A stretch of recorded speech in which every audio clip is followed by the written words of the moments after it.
Ik denk een terechte straf, wat de man verdiend had. En ja, waarschijnlijk ook het heetst haalbare wat de familie verwacht kon.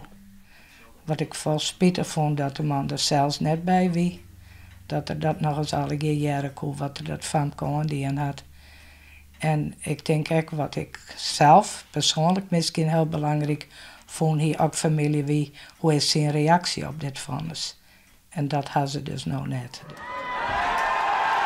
Ik heb vooral te krijgen gewoon mij, of wij als dwarsbelang, mij wat er nou gebeurd is, met de ijsmieters en alles daaromheen.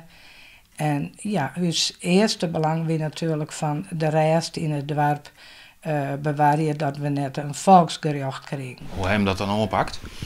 Nou, we hebben geerkomsten gehad met de jeugd en bezocht om hun uit te lezen dat dit net de wij wie om gerechtigheid te krijgen. En ja, we natuurlijk vond al heel spijtig dat mij de vinger de verkeerde kant uitwezen waren.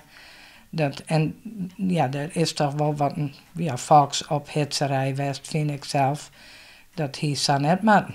En ik mis dus echt dat deze mensen nou net even haar verzonnen hebben en excuses aanbieden naar asielzoekers staan. Nee, de mensen daaromheen. Dat had ons geen geoordeeld, denk ik. Ik hoop dat dit boek terugkent. En ook met name voor de familie.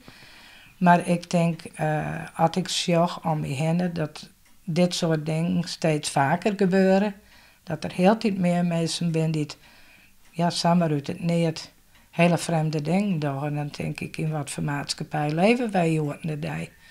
Dat vind ik toch wel heel grauwwelig, ja.